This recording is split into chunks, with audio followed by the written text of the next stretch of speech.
ಮೊಹಮ್ಮದ್ ಜುಬೇರ್ ಅವರು ಕೊರಟಗೆರೆ ಕಾಂಗ್ರೆಸ್ ಅಲ್ಪಸಂಖ್ಯಾತರ ಘಟಕದ ಅಧ್ಯಕ್ಷರಾಗಿದ್ದಾರೆ. ಇತ್ತೀಚೆಗೆ ಕೆಂಗೇರಿ ಪೊಲೀಸ್ ಠಾಣೆ ವ್ಯಾಪ್ತಿಯಲ್ಲಿ ವಂಚನೆ ಪ್ರಕರಣದಲ್ಲಿ ಬಂಧನವಾಗಿದ್ದರು. ಗೃಹ ಸಚಿವರ ಹೆಸರನ್ನ ಹೇಳಿಕೊಂಡು ಸುಮಾರು ಜನರಿಗೆ ವಂಚನೆ ಮಾಡಿರುವಂತಹ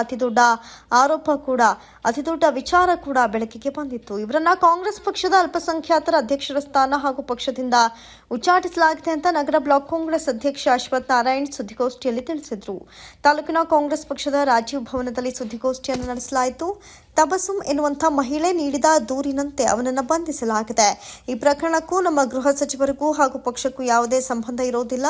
ಗೃಹ ಸಚಿವರಾದಂತಹ ಡಾಕ್ಟರ್ ಜಿ ಪರಮೇಶ್ವರ್ ಅವರ ಹೆಸರು ದುರ್ಬಳಕೆ ಮಾಡಿಕೊಂಡು ವಂಚನೆ ಮಾಡಿರುವ ಜುಬೇರ್ಗೆ ಯಾವುದೇ ರೀತಿಯ ಪಕ್ಷದಿಂದ ಹಾಗೂ ಮುಸ್ಲಿಂ ಸಮುದಾಯದ ಬೆಂಬಲ ಇರುವುದಿಲ್ಲ. ಇವನ ಮೇಲೆ ಬೇರೆ ಬೇರೆ ಪೊಲೀಸ್ ಠಾಣೆಗಳಲ್ಲಿ ಸುಮಾರು 14 ಪ್ರಕರಣ ದಾಖಲಾಗಿದೆ.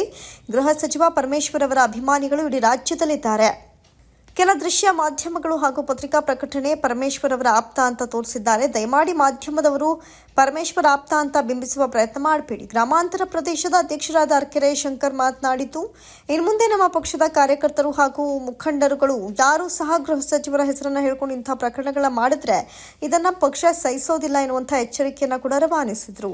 ಇದುವರೆಗೂ ಕೊರಟಗೆರೆ ತಾಲೂಕು ಕಾಂಗ್ರೆಸ್ ಪಕ್ಷದವರು ಇಂತಹ ಕೆಲಸ ಮಾಡಿಲ್ಲ. ಜುಬೇರ್ ಅವರಿಗೆ ಕಾನೂನಿನ ಅಡಿ ಶಿಕ್ಷೆಯಾಗತ್ತೆ. ಇನ್ಯಾವತ್ತೂ ಯಾರೂ ಸಹ ಗೃಹ ಸಚಿವರ ಹೆಸರು ಹೇಳ್ಕೊಂಡು ಈ ರೀತಿ ಕೆಲಸ ಮಾಡ್ತಿದ್ದಾರೆ ಅಂತ ತಿಳಿದ್ರೆ ಅಧ್ಯಕ್ಷರಿಗೆ ಅಥವಾ ಗೃಹ ಸಚಿವರ ಗಮನಕ್ಕೆ ತರೋದಾಗಿ ತಿಳಿಸಿದ್ರು. ಸತೀಶ್ ಎಸ್ ಮಾತೃ ಟಿವಿ ಕೊರಟಗೆರೆ. ಅನೇಕ ಜನರಿಗೆ ಮೋಸ ಮಾಡಿ ಸಾಯದ ಹೆಸರುಗಳನ್ನು ಕೆಲಸವನ್ನು ಮಾಡಿದ್ದಾನೆ. ಇದು ವೈಯಕ್ತಿಕ ವಿಚಾರ.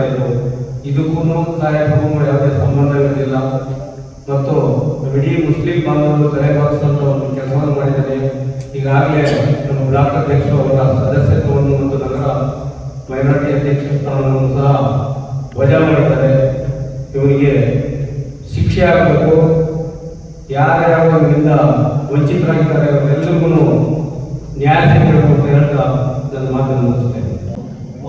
ಡಾಕ್ಟರ್ ಜಿ ಪರಮೇಶ್ವರ್ ಅವರು ಆದೇಶ ಮಾಡಿದ್ದಾರೆ. ಪತ್ರಿಕಾಗೋಷ್ಠಿಯ ಉದ್ದೇಶ ಏನಂದರೆ ಸೈಯದ್ ಜುಬೇರ್ ಎಂಬ ಒಬ್ಬ ವ್ಯಕ್ತಿ ನಮ್ಮ ಕಾಂಗ್ರೆಸ್ ಪಕ್ಷದಲ್ಲಿ ಕೊರಟಗೆರೆ ಪಕ್ಷದ ಮೈನಾರಿಟಿ ಅಧ್ಯಕ್ಷರಾಗಿದ್ದಾರೆ. ಅವರು ಇತ್ತೀಚಿನ ದಿನಗಳಲ್ಲಿ ಕೆಂಗೇರಿ ಪೊಲೀಸ್ ಠಾಣಾ ವ್ಯಾಪ್ತಿಯಲ್ಲಿ ಕೆಲವು ಪ್ರಕರಣಗಳ ಮೇಲೆ ದಾಖಲಾಗಿ ಅವನನ್ನು ಈಗ ಬಂಧನದಲ್ಲಿಟ್ಟುಕೊಂಡು ತನಿಖೆ ಶುರು ಮಾಡಿದ್ದಾರೆ. ಒಬ್ಬ ಮಹಿಳೆ ಸಹೀರಾ ಜುಬೇರ್ ಒಬ್ಬ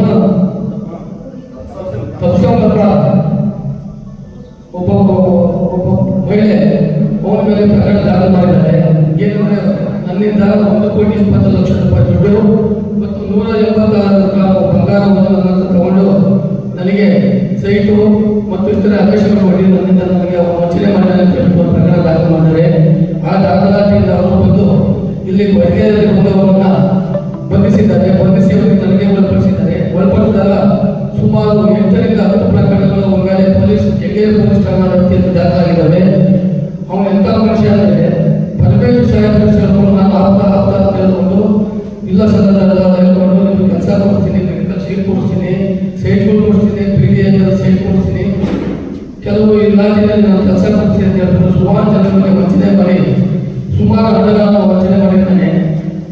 ಆದ್ದರಿಂದ ಅವರನ್ನು ಅಷ್ಟೇ ಅಲ್ಲದೆ ಅವರು ಏನು ಹೇಳ್ತಾರೆ, ನಾನು ಬಂದಾಗ ಇಲ್ಲಿ ಪರಮೇಶ್ವರ ನನ್ನ ಮಾತು ಮನೆಯೊಂದಿಗೆ ಇಟ್ಟಿರೋದು ಎಲ್ಲ ಕೆಲಸಗಳನ್ನು ಮಾಡಿಸೋದ್ರಿಂದ ಸುಮಾರು ಜನ ಬಡ್ಡಿಸಿಕೊಂಡು ವಂಚನೆ ಮಾಡ್ತಾನೆ. ಅದೇ ರೀತಿಯಾಗಿ ಕೆಲವು ಸುಮಾರು 1 ರಿಂದ 10 ಪ್ರಕರಣಗಳು ದಾಖಲಾಗಿದ್ದಾರೆ ಕೆಂಗೇರಿ ಪೊಲೀಸ್ ಠಾಣೆಯಲ್ಲಿ.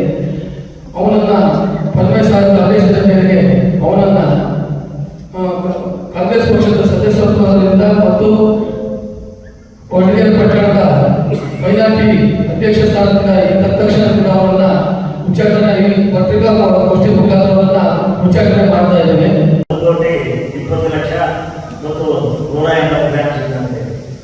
ಇನ್ನೊಂದು ಕೂಡ ಇದು ಬಹಳ ಖಂಡನೀಯ. ಯಾಕೆಂದ್ರೆ ಅಧ್ಯಕ್ಷ ಹೇಳಿದ್ದಾರೆ ಅವರ ಎಕ್ಸ್ಪ್ಲೇನ್ ಮಾಡಿದರೆ ಕಿತ್ತಾಕಿದ್ದೀವಿ ಅಂತ ನಾವು ಅದನ್ನು ಕೂಡ ಸ್ವಾಗತಿಸ್ತೇವೆ. ಮುಂದಿನ ದಿನಗಳಲ್ಲಿ ಈ ರೀತಿ, ಯಾಕೆಂದರೆ ನಮ್ಮ ಸಹ ಪ್ರೆಸಿಡೆಂಟ್ಗಳು ಅನೇಕ ಜನ ಈ ರೀತಿ ಮಾತಾಡ್ತಿದ್ರೆ ನಮಗೂ ಕೂಡ ಮಾಹಿತಿ ಇದೆ. ನಮ್ಮ ತಾಲೂಕಿಗೆ ಕೂಡ ಕೆಲವರು ನಾವು ಸಾಯಂಕಾಲ PS ಕೆಲಸ ಮಾಡ್ತಾ ಇದ್ದಾರೆ. ಅದು ಕೂಡ ಮಾಹಿತಿ ಇದೆ. ಮುಂದಿನ ದಿನಗಳಲ್ಲಿ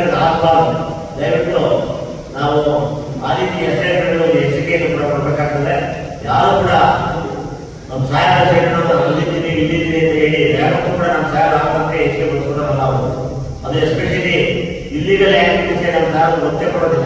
ಅದಕ್ಕೆ ಇದು ಆಗಬಾರ್ದಾಗಿತ್ತು. ಇದು ಖಂಡನೀಯ. ಅದನ್ನು ಈಗಾಗಲೇ ನಮ್ಮ ಅಧ್ಯಕ್ಷರು ಅವನ್ನ ಕಿತ್ತಾಕಿದ್ದಾರೆ, ಅಂದ್ರೆ ಸಸ್ಪೆಂಡ್ ಮಾಡಿದ್ದಾರೆ. ಅದನ್ನು ಸ್ವಾಗತಿಸ್ತಾ ನಾನು ಹೇಳಿ ಮಾತನಾಡ್ತೇನೆ.